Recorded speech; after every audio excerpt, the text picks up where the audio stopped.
જો મિત્રો, આજનો વિડીયો છે કે સવારનો નાસ્તો શું કામ જરૂરી છે. કેમ કે અડધા મારા ફ્રેન્ડ્સ લોકો સવારનો નાસ્તો નથી કરતા અને એમને જતા રહે છે, પછી બપોરે જમે છે.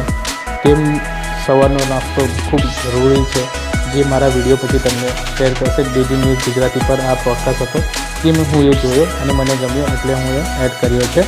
અને આવા જ વિડીયો હું લઈ આવીશ જે મને ગમે છે એ. અને મારી ચેનલને લાઇક, શેર અને સબસ્ક્રાઈબ કરજો. સવારનો નાસ્તો કેટલો ઇમ્પોર્ટન્ટ છે અને જો ના કરો તો કેવા પરિણામો આવી શકે?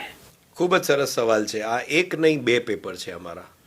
બંને પેપરમાં સાબિત થયું. આ યંગ લેસ દેન 30 વાળા હાર્ટ એટેકમાં બી રિસ્ક ફેક્ટર હતું કે તમે તમારું બ્રેકફાસ્ટ ચૂકો છો, અથવા તમારું majority of the days means કે અઠવાડિયાના 4 કે વધારે દિવસો તમારો બહાર જમવાનું બને છે, તો તમે એટ રિસ્ક છો કમ્પેર ટુ જે નથી કરતો. આ યંગ લેસ દેન 30માં બી થયું. અને બ્રેકફાસ્ટનો તો એક અમે ડાયટ વાત હતી શોધવાની કે આપણે ખોરાકનો પ્રકાર અને હાર્ટ એટેકનું સંશોધન કરીએ. બરાબર. તો એમાં કોઈ ખોરાકના પ્રકારમાં એટલો મોટો ફરક નથી નીકળ્યો. એ સંશોધનમાં ફરક શું નીકળ્યો સૌથી મોટો, કે જેણે નાસ્તો જ નથી કર્યો એ વ્યક્તિને જોખમ વધારે. હવે કઈ રીતે બનતું હશે અને શું ધ્યાન રાખવું જોઈએ, બંનેની વાત કરું છું. કઈ રીતે બને છે? તમે નાસ્તો ના કરો તો બોડી શું કરે? એને તો એનર્જી જોઈએ છે. તમે કીધું ભાગદોડની લાઈફ, મીડિયાની લાઈફ, ડૉક્ટરની લાઈફ, તમારે તો કામ કરવું છે, તમારે 100% પરફોર્મન્સ આપવી છે, તો તમારા બોડીને એનર્જી તો જોઈએ. તો બોડી બાળશે. શું બાળશે? ફેટ બાળશે, પ્રોટીન બાળશે, જે ઓલરેડી છે. એ બાળવાની એક સૌથી સહેલી રીત એ બોડી માટે શું છે? એડ્રિનલિનનું સ્રાવ.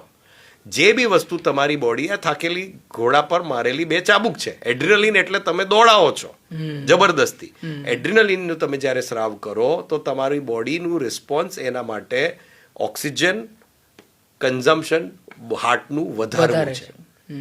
એ તમારું ચરબીને બાળીને એનર્જી તો લિબરેટ કરે જ છે, પણ હાર્ટની ઓક્સિજન જરૂરિયાત વધારીને કરે છે. અને એટલે તમે હાર્ટને એટ રિસ્ક કરો છો. આ તમે મોડા છો એટલે ઓફિસ જવા માટે ગાડી ભગાવો છો.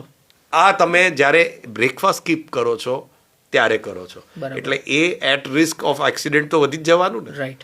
આ એની મેકેનિઝમ છે.